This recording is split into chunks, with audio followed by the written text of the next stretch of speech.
Salut Internet! Le sujet cette semaine de notre mardi en direct, est-ce que le destin existe? Hein? Ça existe-tu le destin? Est-ce qu'on peut le modifier? Est-ce qu'on peut modifier notre destin ou est-ce que non, il est immuable? C'est-à-dire que tout ce qui doit nous arriver, ça nous arrive. Est-ce que vous vous êtes déjà posé cette question-là, vous? Eh bien, moi, j'ai des réponses pour vous. Donc, tout de suite après l'intro, je vous retrouve pour parler de notre destin.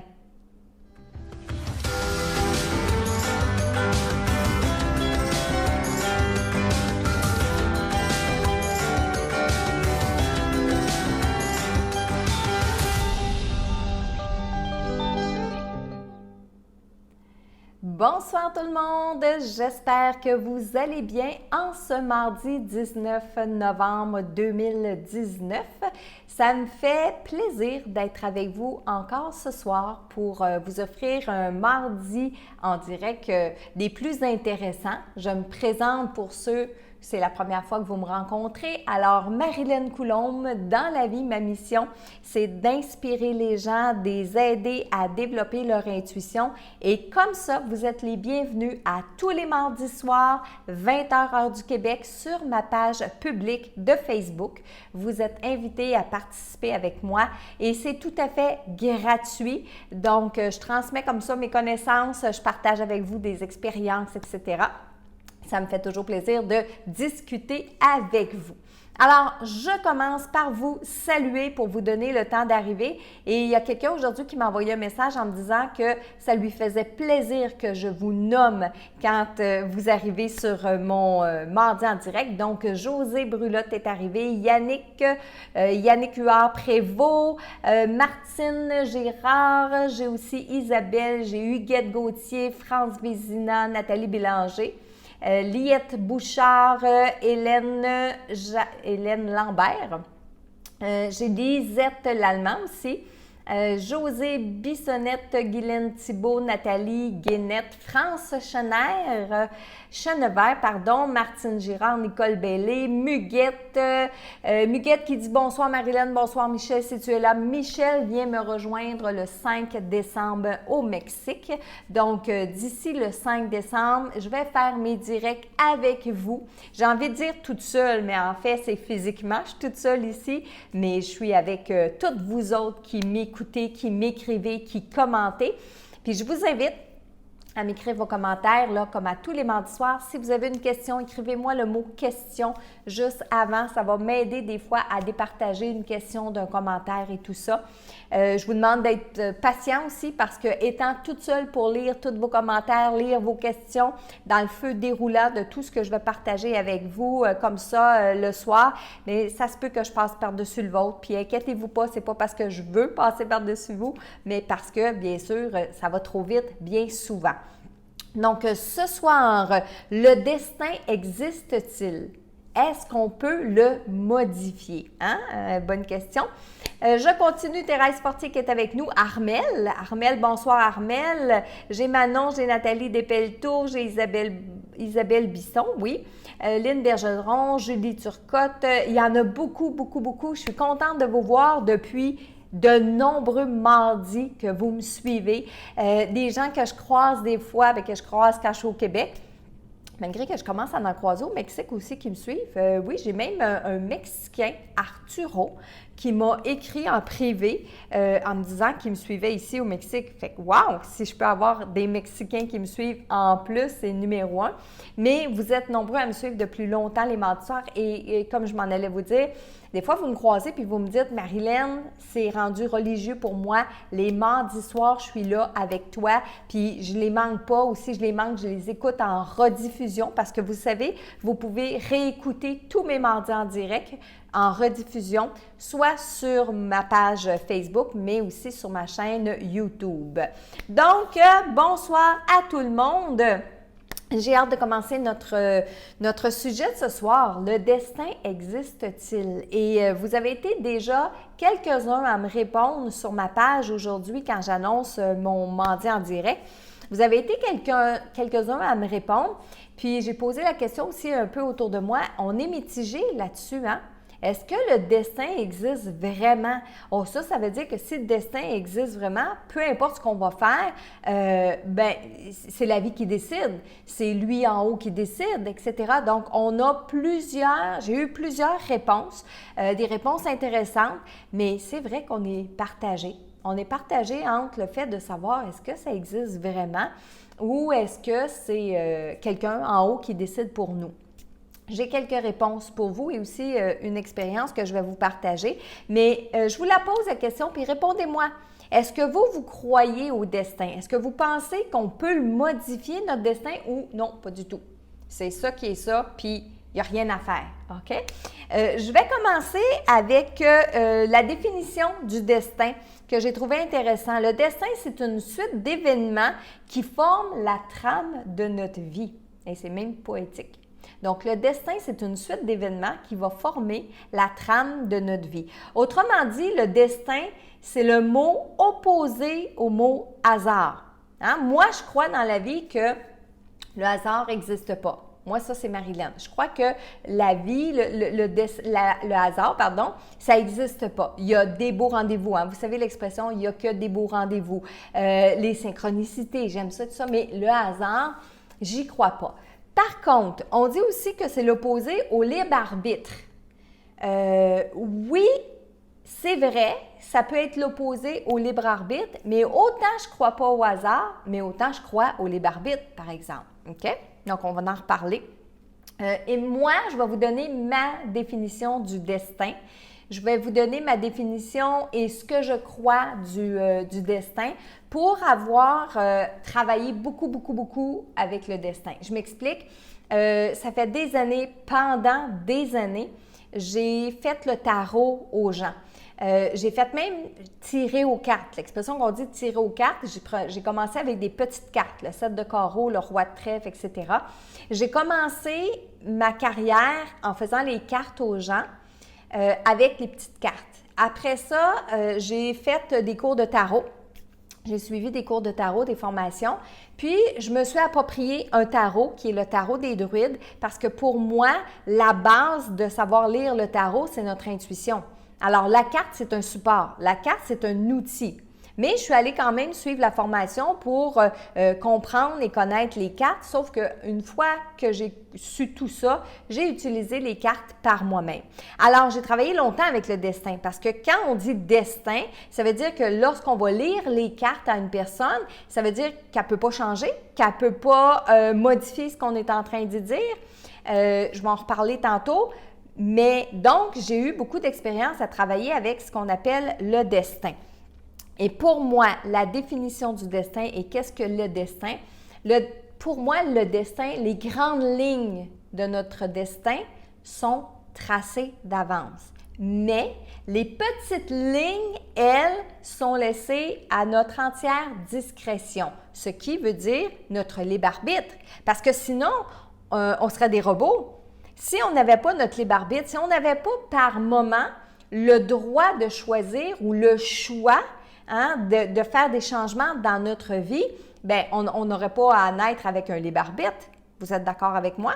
Donc, ça veut dire qu'on n'aurait pas besoin d'un libre arbitre. Donc, ça veut dire que si, par exemple, on venait sur Terre en disant « le destin est tout tracé ». Marilyn, tu vas venir au monde, tu vas faire telle chose, tu vas vivre telle situation, puis tu vas finir de telle façon. On vient sur Terre, on est un robot, on effectue exactement ce qu'on pense être bien fait, puis c'est tout. Donc, on n'a pas besoin de choisir. Le destin, il est tracé, il est là, puis fini. On ne peut rien changer. Mais ce que je pense, c'est pas tout à fait ça. Ce que je pense, c'est que les grandes lignes sont tracées, mais que les petites lignes, là, ça revient à nous. Ça revient à nous de faire les bons choix. Hein? Je vais vous lire une couple de commentaires que j'ai eus déjà dans la journée aujourd'hui, puis des commentaires que ça fait bien du sens, puis encore là, des façons de vous dire qu'on est partagé dans ça. Mais ce que je crois, c'est que les grandes lignes sont tracées d'avance et que les petites lignes, bien, c'est notre libre arbitre, c'est nous qui choisissons. Lorsque je vais aussi vous dire ça, probablement vous avez déjà entendu dans un de mes mardis en direct, quand on choisit de venir sur Terre, on choisit notre incarnation. Mais encore là, quand on choisit notre incarnation, on choisit avec les grandes lignes. Pourquoi? Mais parce que Je ne sais pas comment je vais me développer avec l'environnement dans lequel je vais naître. Donc, je vais choisir les grandes lignes de ma vie. Je peux choisir un métier, je peux choisir une carrière, je peux choisir ce que je vais faire de bien, je peux choisir la famille, je peux choisir un mari, je peux choisir des conjoints, je peux choisir des enfants. Il y a beaucoup de choses que je peux choisir qui vont faire en sorte que peu importe sur Terre, quand je vais utiliser mon libre arbitre, si ça ne fait pas partie de mon destin, moi j'appelle ça la vie nous ramène assez vite, merci, sur notre chemin. Il y a des personnes, ce que j'ai vu aussi par expérience de vie, c'est qu'il y a des personnes qui, lorsqu'elles décident de s'incarner sur Terre, vont s'incarner avec des balises beaucoup plus serrées, puis d'autres beaucoup plus larges. Et l'exemple que je donne de ça, c'est qu'il y a des gens qui vont venir sur Terre qui ont une autoroute à 4 voies, qui en plus de l'autoroute à 4 voies, bien, on a les voies de service et on a le bas côté de la route et on a le champ. Et il y a des personnes qui vont venir au monde et qui vont avoir une toute petite rue avec à peine un espace d'accotement, puis après ça, c'est le champ. Donc, il y en a qui ont un destin où la vie est large, donc on a notre libre arbitre, on a beaucoup de choix, puis il y en a d'autres, non, tu es venu sur la terre pour vivre ça, c'est ça que tu as à vivre, donc c'est plus étroit. Ça, c'est mes croyances, puis j'ai mes convictions, mes croyances en ce moment, au moment où je vous parle, et de par les expériences que j'ai faites dans la vie. Puis je vous en parle tout de suite d'une expérience personnellement, puis je l'ai déjà dit à plusieurs reprises. Depuis que je suis au monde, que j'ai les capacités de communiquer avec un monde parallèle, que dans ma vie, l'ésotérisme, la spiritualité, ça a fait partie de ma vie autant qu'on sait qu'il faut manger à tous les jours, autant qu'on sait qu'il faut prendre notre douche à tous les jours, qu'il faut se brosser les dents tous les jours. Mais moi, dans ma vie, l'ésotérisme fait partie de ma vie de tous les jours. C'est ma seconde nature, ça a toujours été là. J'ai grandi. J'ai grandi avec des moments où j'avais des doutes, avec des moments où ça a été difficile pour moi, je pense, à mon adolescence, de vivre vous savez, le film Hantise, les programmes Hantise, hein, on pense que c'est juste du fake à la télévision, mais je vais vous dire, c'est pas le cas. À l'adolescence, j'en ai vécu des phénomènes paranormaux, puis c'était pas toujours drôle, c'était pas toujours le fun. J'ai grandi, je suis devenue une adulte et le temps de mes grossesses, le temps d'avoir porté mes 3 grossesses, je me suis un peu éloignée du monde ésotérique. J'ai suivi des cours pour devenir une mécanicienne industrielle. Pouvez-vous penser croire que Marilyn, j'ai fait mes cours à un cours de terminer, j'ai fait ma mécanique industrielle. Ensuite, j'ai eu une compagnie où on imprimait des chandails. J'ai essayé d'être, j'aime à dire le mot normal. J'ai travaillé dans une usine électronique aussi. Et une fois que j'ai eu mes 3 enfants, la vie m'a ramenée dans l'ésotérisme et dans la spiritualité. Puis elle m'a ramenée assez vite, merci. Et ça fait maintenant 26 ans, oui, Anthony a 26 ans, ça fait 26 ans que je suis revenue à 100% dans ce monde-là. Mais depuis les 26 dernières années, j'ai essayé parfois de bifurquer vers autre chose. Je suis allée suivre des cours en immobilier, par exemple. La vie m'a ramenée. Non, Marilyn, tu t'en viens aider le monde à communiquer avec les êtres décédés. Tu t'en viens aider les gens à développer tout leur côté humain, leur capacité psychique, etc. J'ai essayé d'aller vers le côté de l'événement parce que moi, en privé, j'aime beaucoup organiser des fêtes. J'organise des fêtes pour des amis, je fais des gros parties, etc. Et c'est une passion, c'est une autre passion. Puis je me suis dit, tiens, je pourrais peut-être avoir une branche puis développer ça. Oubliez ça, la vie m'a ramené. Donc, à chaque fois que j'ai tenté de m'éloigner un peu du monde spirituel, la vie me ramène sans cesse, me ramène par des opportunités d'affaires, me ramène parce que les défunts cognent à ma porte assez solidement, merci. Donc, j'essaie de m'éloigner de ce chemin-là avec mon libre arbitre.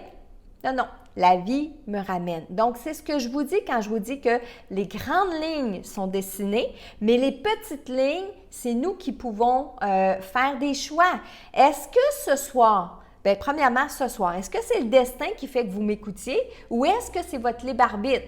Parce qu'il y a des gens qui peuvent avoir choisi d'être là ce soir avec moi, puis il y a des gens que ça fait 5 minutes puis, qui m'écoutent, puis bon, non, on passe, on change de poste, on s'en va ailleurs. C'est notre libre arbitre. Mais peut-être qu'il y en a certains d'entre vous ce soir qui avaient essayé de ne pas m'écouter, essayé de faire autre chose, puis hop, le rendez-vous s'est cancellé. Donc, parce qu'il s'est cancellé, vous vous retrouvez devant l'ordinateur avec moi ce soir. Est-ce que vous pensez que c'est un hasard? Non. Peut-être que c'est le destin. Peut-être que le destin veut que vous écoutiez ce soir ce qui est en train de se produire. OK? Donc, les grandes lignes de notre destin sont dessinées selon moi, mais les petites lignes appartiennent à notre libre arbitre. Et c'est aussi là qu'on doit faire des choix. Hein? On s'est incarné sur Terre avec la partie de notre libre arbitre pour nous développer. Quand on laisse un enfant faire ses propres choix, on le guette. On dit, bon, quel choix qu'il va faire? Est-ce qu'il va faire un choix sensé? Est-ce qu'il va faire un choix bien? Parce qu'on parle souvent du bien et du mal.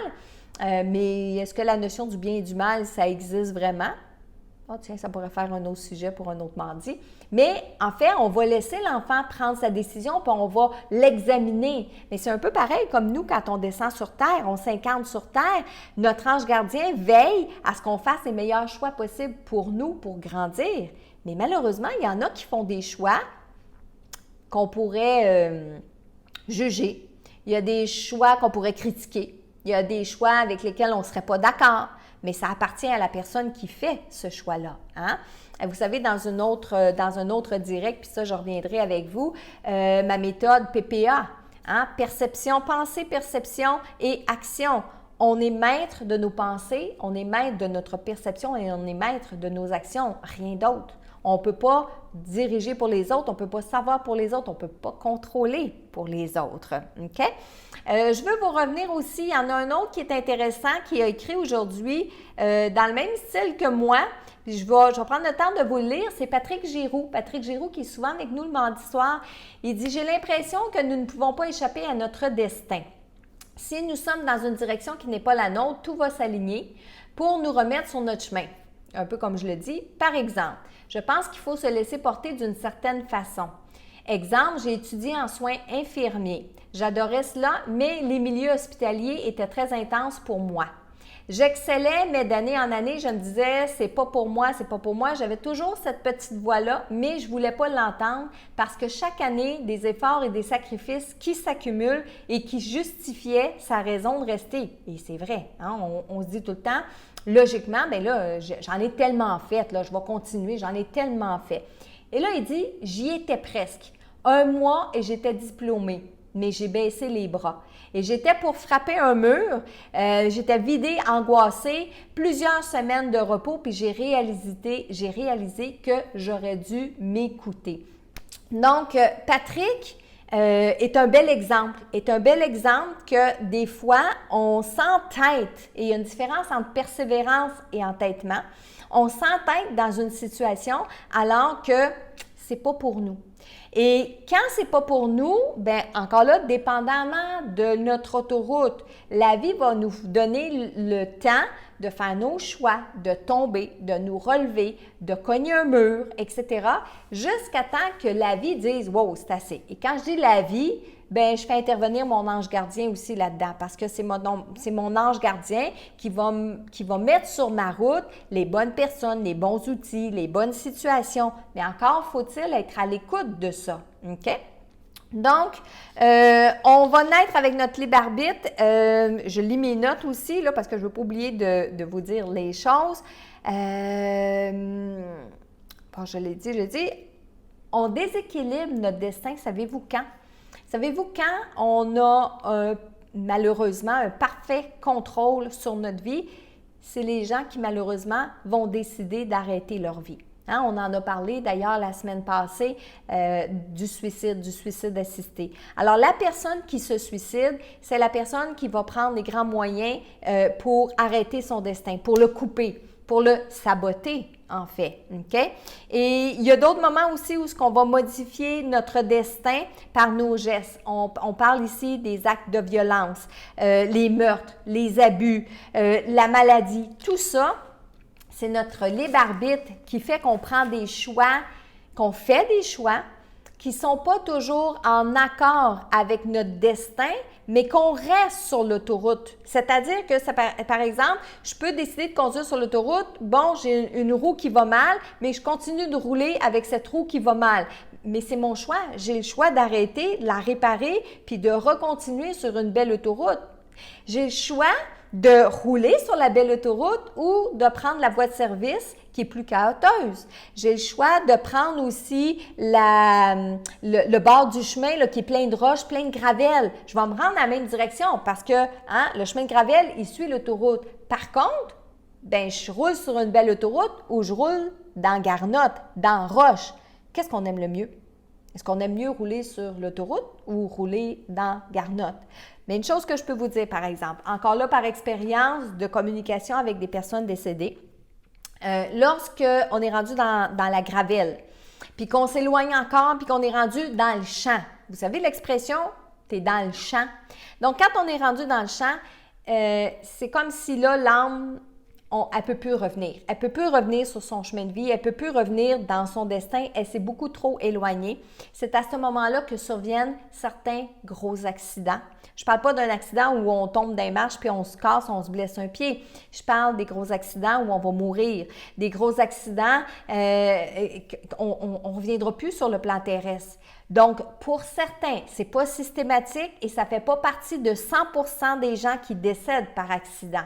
Mais une forte proportion des gens qui vont décéder par accident sont des gens qui s'étaient trop éloignés de leur destin, de leur chemin de vie, qui fait en sorte qu'ils ne pouvaient pas revenir. Pour X raisons que ce soit la vie, les gens avec qui ils étaient, c'est rendu trop loin. Je vais prendre un exemple, OK? Une femme qui doit dans sa vie mettre au monde des enfants parce que c'est son destin de mettre des enfants au monde, mais que à chaque fois qu'elle tombe enceinte, elle se fait avorter, puis que là, elle arrive à 40 ans, son horloge biologique, ça marche plus, elle peut plus avoir d'enfants. Puis d'aucune autre façon, elle se met des bâtons dans les roues, elle n'en veut pas d'enfants. Elle a décidé avec son libre arbitre qu'elle ne veut pas d'enfants. Mais dépasser l'âge de créer des enfants, même si elle aurait dû vivre jusqu'à 80 ans avec ses enfants, ses petits-enfants et tout ça, mais qu'à 40 ans, elle n'a plus d'enfants, oui, ça se peut qu'elle meure dans un accident parce qu'elle ne peut pas, elle peut plus rattraper. Vous me suivez quand je dis ça? Elle ne peut plus rattraper son destin. Donc, à partir du moment où on ne peut plus rattraper son destin, oui, il est possible qu'il y ait un accident qui se produise pour qu'on quitte le plan terrestre, comme si on avait un peu manqué notre mission. Et là, je prends peut-être des mots un peu durs pour le dire, mais si on essayait de trouver des mots un petit peu plus spirituels pour expliquer tout ça, bien, c'est encore là un choix que l'être humain va faire. Tout comme la maladie, tout comme la violence, tout comme les meurtres, ça, c'est le libre arbitre qui fait ça. Il n'y a pas une âme qui va choisir de s'incarner sur Terre pour venir tuer des gens, pour venir faire la guerre, pour venir abuser des gens, pour devenir un pédophile, etc. Il n'y a pas une âme. Il n'y a pas une âme qui, en haut, dans tout son amour inconditionnel, va dire « OK, moi, comme mission, je vais venir au monde puis je vais venir agresser des enfants. » Non! La personne humaine devient, de par son environnement, de par ses pensées, ses perceptions et ses actions, va devenir un pédophile, va devenir un abuseur, va devenir violent. OK? Donc, cette personne-là, c'est parce qu'elle est complètement dans son ego, elle est complètement dans son libre arbitre. Et il va venir un moment où quand elle ne peut pas se rattraper sur le plan terrestre pour aller vers son destin, à ce moment-là, oui, malheureusement, il arrive des accidents qui sont fatals. Mais encore une fois, je répète, ce n'est pas systématiquement tous les gens qui sont décédés dans un accident qui n'étaient pas dans leur chemin de vie. Pas du tout. Donc, et en aucun temps, parlant de destin, en aucun temps, on ne peut intervenir dans le destin d'une autre personne. Jamais, jamais, jamais. Parfois, vous me dites, Marilyn, est-ce que je peux faire des demandes pour quelqu'un d'autre? Oui, on peut prier, on peut faire des demandes pour quelqu'un d'autre, mais on ne peut pas intervenir. Hein? Si, par exemple, il y a une personne qu'on aime beaucoup qui est en ce moment à l'hôpital, puis qu'on fait des prières, on prie pour cette personne-là, Ça, c'est tout à fait humain et c'est tout à fait dans l'amour, etc. Mais par contre, la plus grande des prières ou le plus de monde possible en prière ne pourra jamais intervenir dans le destin de cette personne-là. Donc, si elle a à mourir, malgré toutes les prières qu'on va faire, on ne peut pas intervenir. On ne peut pas guérir une personne qui ne veut pas s'aider à guérir. Donc, on ne peut pas intervenir dans le destin d'une autre personne. Ensuite aussi, tant qu'à parler du destin, mais les défunts, ils ne connaissent pas notre destin. Alors, quand bien même que vous demandez à papa qu'est-ce qui va vous arriver la semaine prochaine ou demandez à maman si c'est l'homme de votre vie ou si c'est la bonne maison, papa, maman, ils vont vous donner des conseils ou ils vont vous donner une perception de ce qu'eux perçoivent de la situation présente. Mais ça ne veut pas dire que c'est votre futur. Non, loin de là. Pourquoi? Bien parce que les défunts ne connaissent pas notre futur. Autre raison, je vous ai dit, les grandes lignes sont tracées, mais les petites lignes ne sont pas tracées. Ce qui veut dire que le défunt ne sait pas ce que vous allez choisir dans 5 ans. Est-ce que vous allez être à la même place au niveau de votre travail? Est-ce que vous allez choisir de continuer dans ce travail-là ou vous allez le modifier? Bien, on ne le sait pas. Mais quand les grandes lignes sont tracées, bien, il y a certaines choses que vous êtes capable de savoir avec une façon prémonitoire de savoir. Vous êtes capable vous-même de savoir. Mais quand vous allez consulter un médium, quand vous allez consulter un clairvoyant, un intervenant en énergie pour connaître le futur, est-ce que ça se peut? Oui, mais la même chose. La personne qui va vous dire votre futur va vous dire les grandes lignes de votre destin ou va vous dire des choses que vous pouvez modifier. Moi, là, quand les gens ils venaient me voir en rencontre privée, je disais tout le temps aux gens, on peut aller voir les probabilités des 12 prochains mois. Pourquoi probabilité? Parce que prévision, probabilité, parce que c'est des choses que vous pouvez changer.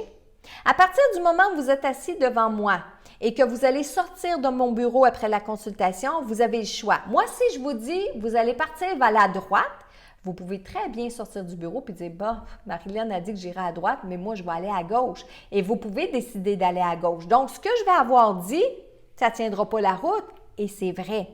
Donc, il y a des probabilités quand vous allez rencontrer un médium, un clairvoyant, les gens qui vont lire votre futur.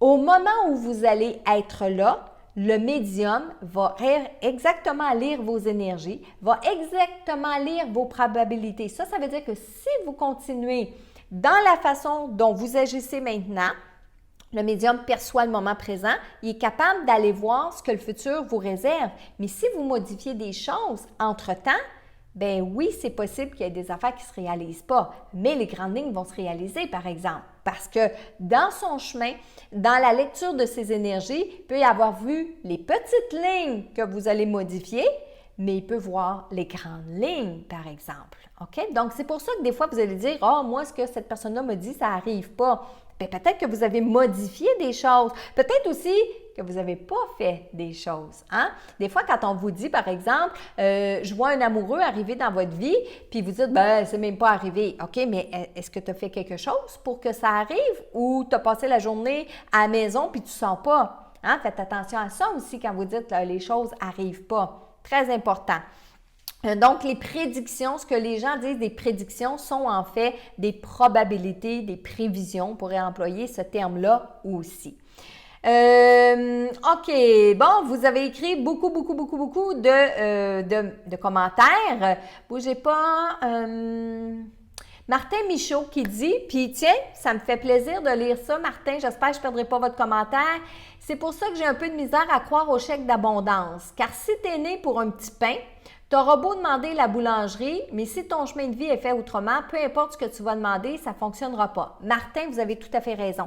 Mais par contre, on peut croire au chèque d'abondance parce que quand on fait le chèque d'abondance, ça dépend comment on demande les choses et ce qu'on demande. Parce que oui, puis là, je vais reprendre votre exemple, Martin.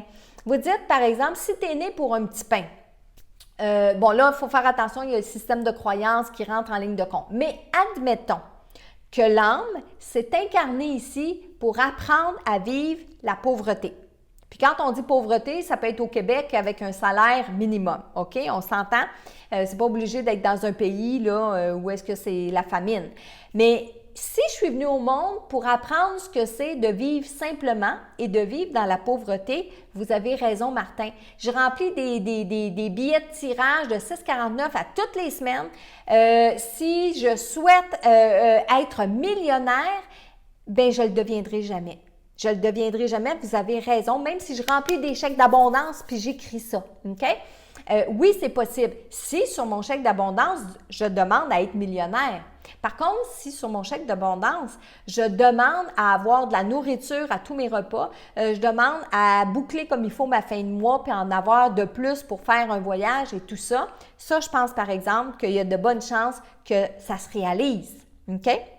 Mais vous avez tout à fait raison. Vous avez tout à fait raison de dire si on demande à être millionnaire puis qu'on n'a pas à être millionnaire parce qu'on n'a pas ça dans notre chemin de vie, même si on le fait avec le chèque d'abondance, même si on le fait avec toutes les lois de l'attraction puis de l'univers, on ne l'aura pas. On n'aura pas le chèque du million. Mais par contre, on peut avoir des choses qui sont positives.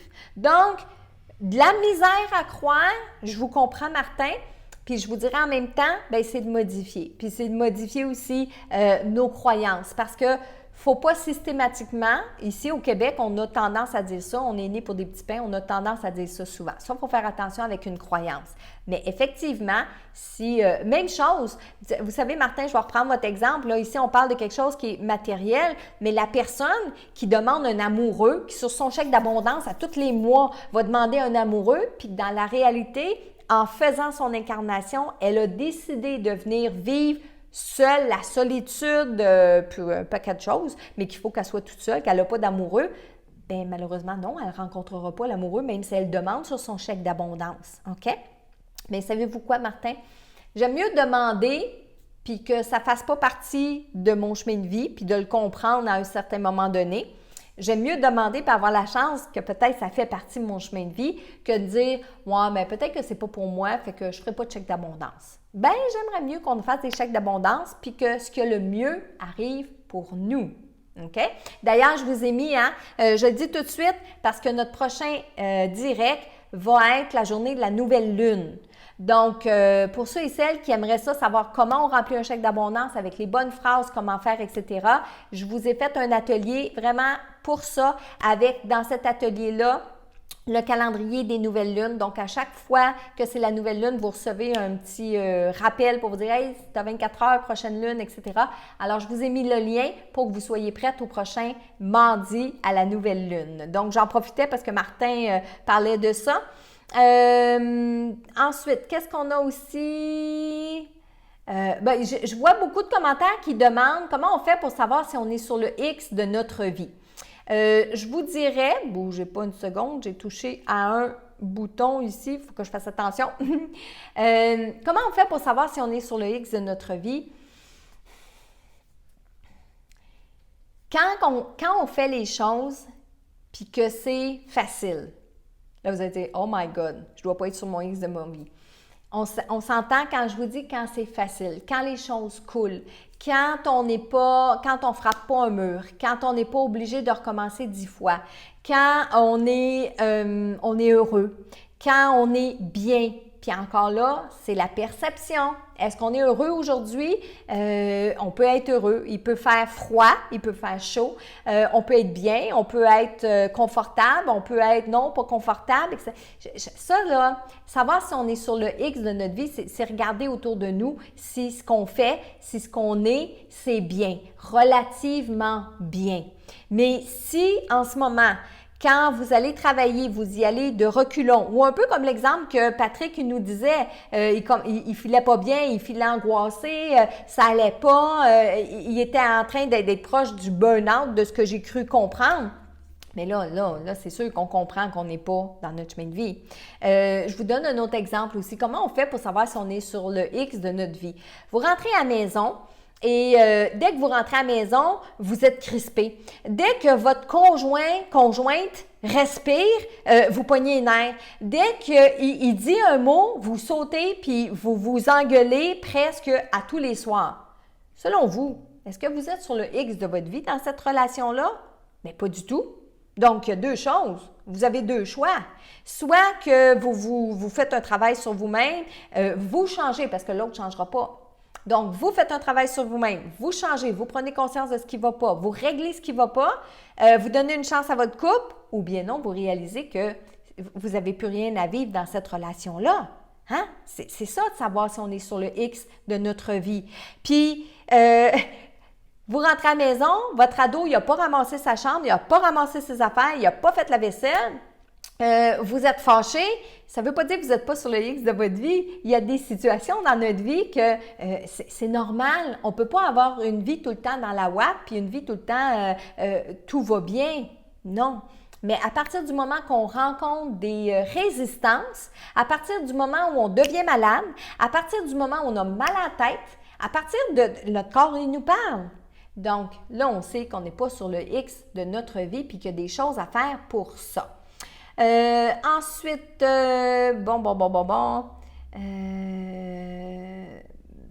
bougez pas une seconde, parce que vous êtes nombreux à tout écrire. J'ai Nathalie Pelletier qui demande comment s'ouvrir de nouveau pour l'amour, pour ne pas manquer quelqu'un sur notre chemin. Encore une fois, je vais vous dire, Nathalie, premièrement, apprenez à vous aimer vous-même, c'est la base. Puis souvent, on va dire, ben oui, mais je m'aime. On fait un travail un petit peu plus loin, on va s'apercevoir qu'on a des choses à se pardonner. À partir du moment où on a des choses à se pardonner, on se pardonne. Hein? La méthode Ho'oponopono. Désolé, pardon, merci, je t'aime. On la récite souvent. Et principalement, Nathalie, dans le côté amoureux. Vous allez penser aux amours que vous avez déjà vécus. Vous allez vous pardonner des choses. Vous allez pardonner à l'amour et vous allez réapprendre à faire confiance à l'amour. Puis comment on fait confiance à l'amour? Bien, je vais vous dire, en faisant de la pratique, en essayant des choses, en faisant confiance à des personnes, mais en écoutant aussi à l'intérieur de soi. Donc, pour ne pas manquer quelqu'un sur notre chemin, ça m'amène à vous parler de la référence du film que je vous donne. Puis tiens, je ne faisais pas le lien, mais Nathalie, vous m'ouvrez la porte. Je vais vous référer à un film que j'ai adoré, que j'adore, puis en réécoutant la bande-annonce tantôt, je me suis dit, oh, il faut que je le réécoute. C'est un film, j'aime ces films-là. Le film s'appelle, en anglais, c'est Serendipity. En français, il y a 2 traductions, soit Heureux hasard ou soit Un amour à New York. OK? Ce film-là, ça explique 2 personnes, Jonathan Trager, qui fait la rencontre de Sarah. Je devrais dire juste Jonathan, parce que moi, mon anglais, hein. Donc, Jonathan fait la rencontre de Sarah dans une boutique où tous les deux arrivent au même moment. Dans le temps de Noël, c'est la folie dans les magasins. Et tous les deux arrivent sur la même paire de gants. Il en reste juste une. Et ils veulent partir tous les deux avec cette paire de gants-là. Là, le film commence comme ça, l'histoire commence comme ça, et là, il essaie de marchander qui va partir avec la paire de gants et tout ça, mais il y a un petit peu de magie dans l'air, et il y a comme un coup de foudre qui s'installe, mais tous les deux ont chacun un conjoint respectif. Alors, ils vont se parler, ils savent qu'il se passe quelque chose. Là, Jonathan, bien sûr, il veut le numéro de téléphone de Sarah. Même s'il n'ose pas trop, mais en fin de compte, il veut lui demander son numéro de téléphone et elle lui donne, mais au moment où elle lui donne, il y a un camion qui passe puis le numéro de téléphone s'envole dans les airs. Alors, elle pense que c'est un signe, parce qu'on parle de signe dans ce film-là. Alors, elle pense que c'est un signe, fait qu'elle ne veut pas lui redonner son numéro. Elle dit, ben gars, c'est parce qu'on n'a pas à... Puis lui, il insiste, il veut. Alors, ce qu'elle fait, c'est qu'elle prend un livre, puis elle écrit son nom puis son numéro de téléphone dans le livre et elle part avec le livre. Puis elle dit, si un jour tu retombes sur ce livre-là, ben ça veut dire qu'on est dû pour se rencontrer. Le film va tourner autour de ça. Parce que vous doutez bien que plusieurs années plus tard, la vie, le destin va les réunir. OK? Donc, c'est un film que je vous conseille d'écouter parce que c'est juste wow, c'est juste wow, c'est juste wow. Il y en a un autre, mais je ne me souviens plus du titre. C'est une femme qui veut adopter un enfant, qui adopte un enfant, puis finalement, la voisine, elle se trouve à venir rester proche de sa mère biologique, puis ils ne savent pas. Mais j'ai pas le titre. Je voudrais vous le dire, là, mais malheureusement, le titre me manque. Mais ça me fait penser, Nathalie, quand vous posez la question comment s'ouvrir de nouveau l'amour pour ne pas manquer quelqu'un sur notre chemin? Laissez-moi vous dire que si dans votre destin, la personne est là pour vous, bien, le destin va vous la mettre sur la route. Petite anecdote, petite parenthèse. J'ai rencontré Michel il y a 15 ans. J'ai rencontré Michel dans une aréna. Il était coach au hockey, puis mon gars jouait au hockey. Et je m'étais dit, juste avant que la saison commence, pendant l'été, j'avais dit, cet été-là, bon, là, Marilyn, tu te cases avec quelqu'un de sérieux, puis comme tu passes énormément de temps au hockey, bien moi, j'ai dit dans l'univers, moi, je rencontre un papa de hockey, puis c'est comme ça. Et ça, je dis ça peut-être au mois d'août, juillet, août. Quand la saison de hockey a commencé au mois de septembre, Michael commence son hockey, il y a un nouveau coach sur la glace. Fait que moi, je demande à toutes les mamans qui sont autour, on se connaît depuis des années, je sais qui ce nouveau coach-là?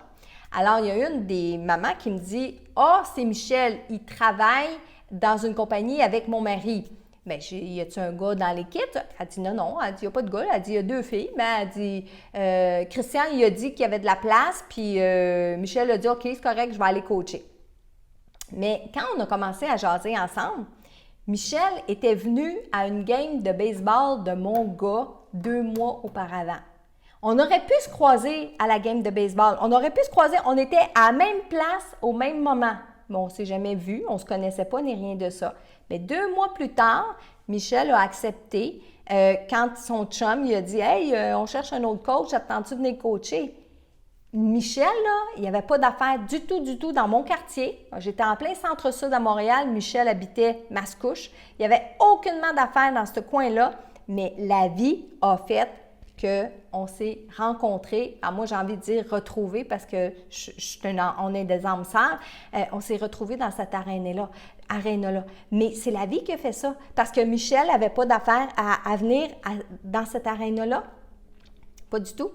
Donc, il y a des histoires comme ça, là. C'est là qu'on voit la magie du destin en arrière de tout ça. OK?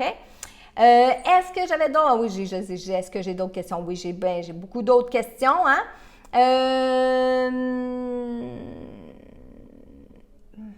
Ensuite, souvent quand on vit des expériences heureuses... OK, Guy Tapp. Souvent, quand on vit des expériences heureuses, il ne faut pas être négatif en disant que ça ne peut pas toujours durer. J'entends dire que c'est trop beau pour durer. Je me dis qu'il faut être positif et c'est vrai, Guy. Puis encore là, j'ai vu plusieurs commentaires passer. Plus on est positif, plus on va voir la vie d'une façon positive, plus les choses vont nous sembler plus faciles. Parce que même si la vie nous semble facile par moment, on va rencontrer des moments négatifs. On va vivre des épreuves. On est venu sur Terre pour ça. On est venu sur Terre pour vivre des moments difficiles. Mais pourquoi on les vit, ces moments difficiles-là? Bien, pour se renforcer, pour devenir des meilleures personnes, pour faire autrement la prochaine fois. OK? Il n'y a pas d'échec dans la vie. Il y a des expériences. Il n'y a pas d'erreur dans la vie. Il y a des expériences. J'ai pas fait l'erreur de marier mon premier mari. J'ai pas fait, c'est pas un échec. Mon premier mariage, c'est pas un échec. Il m'a donné 3 beaux enfants. J'ai vécu une expérience. C'est pas un échec. C'est pas une erreur. Non, pas du tout. Oui, des fois, ça m'arrive de dire à Michel, mon Dieu, j'aurais aimé ça te rencontrer il y a longtemps. J'aurais aimé ça que nos enfants soient les nôtres, les tiens, le tien, le mien, ensemble. Mais c'est pas ça la vie. Mais on a vécu chacun de notre côté une expérience qui fait qu'aujourd'hui, on a des beaux enfants, on a des beaux petits-enfants, etc. Mais dans la vie, là, il n'y a pas d'erreur, il n'y a pas d'échec. Il y a des expériences. Et c'est ça que l'être humain est venu faire. Puis souvent, je vais vous le répéter, notre perception va modifier les choses. Qu'est-ce qui fait qu'aujourd'hui, c'est une belle journée? C'est notre perception. Parce que quelqu'un va être assis à côté de nous autres, va avoir eu la même journée que nous, dans la même maison, dans la même situation, puis lui, il va dire c'est une journée de merde. Puis pourtant, on est à la même place, là. OK? Donc, notre perception qui va modifier. Ensuite, quand on dit que la vie n'est pas belle, quand on dit qu'on a juste des malheurs, puis c'est pas vrai, la vie, c'est pas juste des malheurs. Puis on n'est pas venu sur Terre pour vivre des malheurs à tous les jours. C'est pas vrai, ça. Si vous avez des malheurs, c'est parce que vous n'êtes pas à la bonne place dans votre vie. Il faut modifier des choses. Puis il ne faut pas attendre que quelqu'un les modifie à notre place. Il faut nous agir. Penser, perception, action. C'est là-dessus qu'on a du contrôle. Personne ne peut changer nos pensées. Personne d'autre à l'extérieur peut me dire « Marilyn, ce que tu penses, c'est pas bien. » Personne. Il y a juste moi qui sais ce que je pense. Ma perception, si moi je dis qu'ici il fait chaud présentement, il n'y a pas personne qui va me dire, ben voyons donc Marilyn, il ne fait pas si chaud que ça. Non, c'est moi, je perçois, moi j'ai chaud. Hein? Là, je vous dis ça parce que vous autres au Québec, il fait un petit peu plus froid aujourd'hui. Mais c'est perception. Perception. Ensuite, de mes actions. Comment je vais réagir à la personne qui est en train de m'ostiner qui ne fait pas si chaud que ça? Comment? Parce que ça, c'est ma réaction, c'est ma perception, mes actions. Soit je fais un beau sourire puis je laisse la personne parler, soit je me crains, je me pompe, je me fâche, puis je saute ma coche. Vos actions. Perception, pensée, perception, action. Donc, si vous dites que la vie n'est pas belle, c'est parce que il y a des choix que vous faites, il y a des choix que vous endurez, puis il y a des choses qui se passent. On a toujours le choix. Et même si vous me dites non, Marilyn, moi je vous dis que oui. Vous avez le choix de dire ce qui se passe, c'est le fun ou ce qui se passe, c'est pas le fun. OK? Qu'est-ce que j'ai aussi? Bon, regardez, Ginette Pinard, question. Je vis dans la douleur depuis plusieurs années et pire depuis quelques mois. Est-ce que c'est parce que je ne suis pas sur mon X? En fait, Ginette, peut-être que vous êtes sur votre X de votre vie, mais par contre, il y a des pensées que vous avez qui vous rendent malade. OK? Je viens de faire une rencontre dans mon Club des 12 qui parlait de l'origine de nos maladies. OK? J'ai lu, je savais beaucoup de choses, mais ça m'a plongé dans mes recherches par rapport à cette rencontre-là. Puis oui, effectivement, si en ce moment, vous avez beaucoup de douleurs, puis vous avez puis encore plus depuis quelques mois, bien, c'est parce qu'il y a quelque chose qui ne fonctionne pas. Donc, il y a une partie de vous qui n'est pas sur son X. OK? Puis, je vous propose, entre autres, Ginette, de lire le livre de Gaëtan Brouillard, La douleur repensée. Parce qu'à travers ce livre-là, vous allez avoir des réponses à vos questions. Il faut, quand on a un malaise, quand on a une maladie, il faut aller à la cause. Qu'est-ce qui vous rend malade en ce moment? Est-ce que le fait d'être malade, ça vous empêche d'aller travailler? Si oui, posez-vous la question. Est-ce que c'est parce que vous ne voulez pas aller travailler que vous êtes malade? Et là, soyez honnête avec vous, là. Hein? Si vous êtes malade en ce moment et que ça vous empêche d'aller travailler, bien peut-être parce que vous n'aimez pas votre travail. Peut-être que vous n'êtes plus bien à votre travail. Puis là, je sais que ça peut déclencher des conflits intérieurs. On a une bonne job. J'ai un fonds de pension, j'ai des avantages, ça fait 18 ans que je travaille là, je ne suis pas pour laisser ma job, je tombe malade. Mais dans la réalité, là, ma maladie, là, mon malaise, ils proviennent de où? Bien, du fait que je ne veux plus aller travailler à cette place-là. Mais je ne peux pas. Je ne peux pas arrêter de travailler à cette place-là. Qu'est-ce que ma famille va dire? Qu'est-ce que mon conjoint va dire? Perdre mon fonds de pension? Perdre mes avantages? Bien non, il n'y en a pas question. Boum! Le corps finit par réagir à tout ce qui se passe inconsciemment à l'intérieur de moi. Donc, Ginette, la question à vous poser, c'est à quel endroit dans votre vie vous n'êtes pas bien qui va susciter cette douleur-là. Puis je suis sûre que vous ne pouvez pas me répondre juste comme ça, parce que ça demande de faire un travail à l'intérieur de soi. OK? Des fois, on le sait tout de suite, mais c'est plutôt rare, je vais vous dire. OK?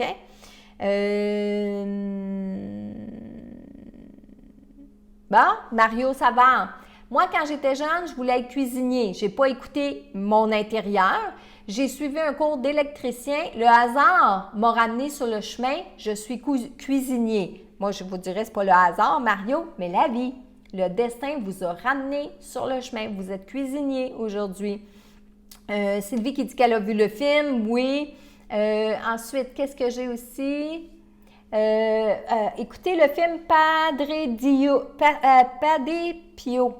Je vais le noter, Mario. Je pense que c'est Padre Pio. Il me semble que ça me dit quelque chose. Je ne suis pas sûre que je l'ai vu, mais je vais le prendre en note. Si vous en avez des films, là, des titres de films qui traitent du destin, qui traitent des synchronicités, allez-y, mettez-les dans les commentaires. À la fois pour moi, je vais aller les écouter, mais aussi pour ceux qui suivent. Lison Philibert. Moi aussi, avec mon mari, il a fallu que je revienne dans mon village pour trouver mon âme sœur jumelle qui est mon mari depuis bientôt 5 ans. Oui, des fois, la vie, je vous le dis, là. Des fois, vous allez vous dire, mais pourquoi je m'en vais là? Pourquoi je m'en vais là? Bien, ça, c'est le destin. Destin, on s'en va là. On appelle ça une synchronicité aussi, mais destin. OK? Nathalie Sweeney qui dit « Moi, j'ai dit à ma mère, ce soir, je vais rencontrer l'homme de ma vie et je l'ai rencontré et ça fait 12 ans qu'on s'aime. » Tout à fait. Ça aussi, je crois que ça fait partie du destin. Les personnes avec qui on vit fait partie du destin, de notre choix d'incarnation, que j'appelle aussi des âmes sœurs. Lise Rouleau, Marilyn, tu iras dire cela au directeur de mon école à Verdun, que nous ne faisons pas des échecs dans les examens, mais bien des apprentissages. J'aimerais ça, Lise. J'aimerais ça. J'aimerais ça que dans le domaine de l'enseignement, on arrête de dire aux enfants qui sont en échec, qu'on arrête de dire aux enfants qui font des erreurs, mais plutôt qu'on leur dit qu'ils font des expériences puis qu'on leur montre comment se reprendre la fois d'après.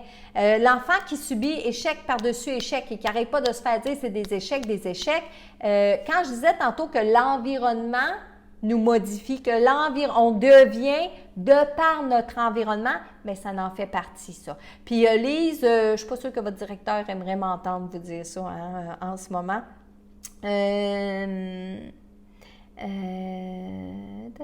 Vous savez, quand on dit le monde est petit, synchronicité, destin, hasard, ça n'existe pas. Ça nous rend plus forts, Chantal Deschaines, tout à fait d'accord.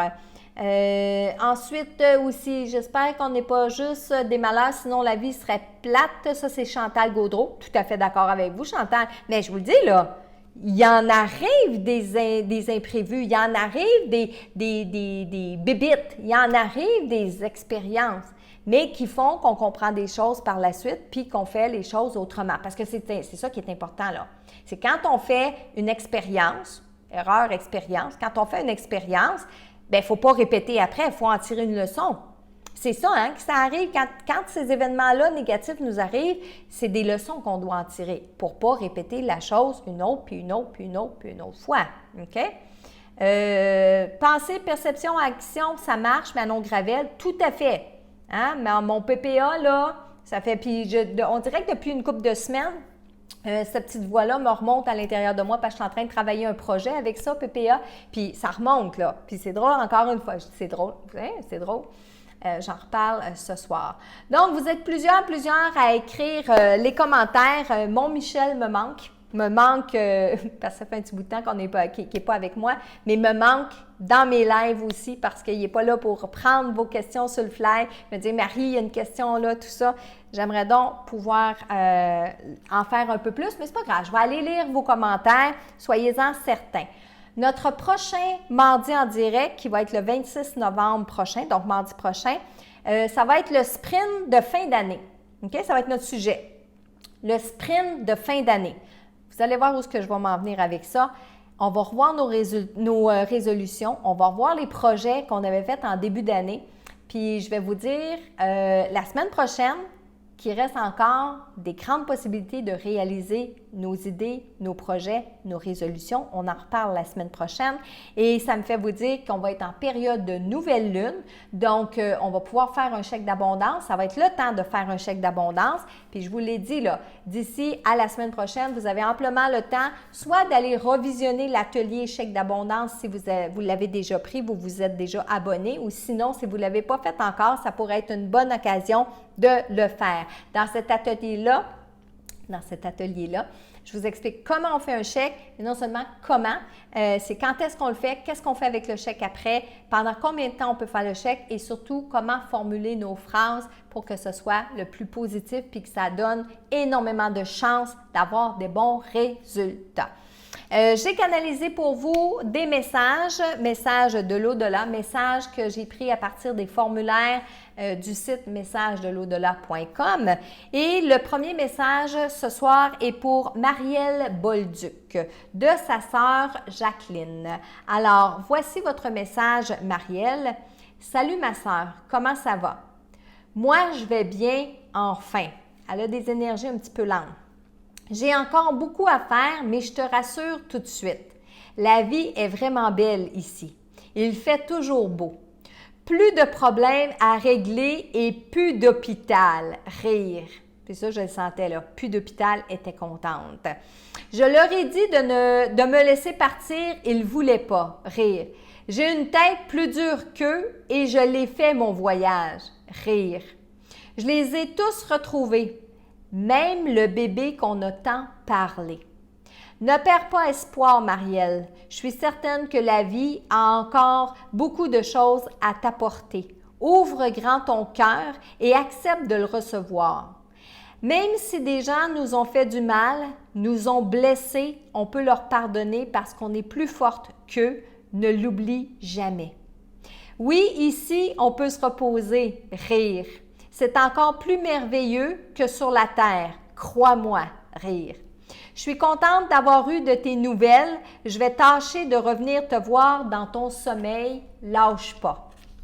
Donc, message pour Marielle Bolduc. Je ne sais pas si Marielle, vous êtes à l'écoute ce soir pendant notre direct ou si vous allez le prendre en rediffusion. Puis je vous demanderai aussi à vous tous Internet de partager le plus possible la vidéo pour que ce message-là se rende à bon port. Bien sûr qu'on aide à la fois le défunt et la personne vivante à recevoir son message.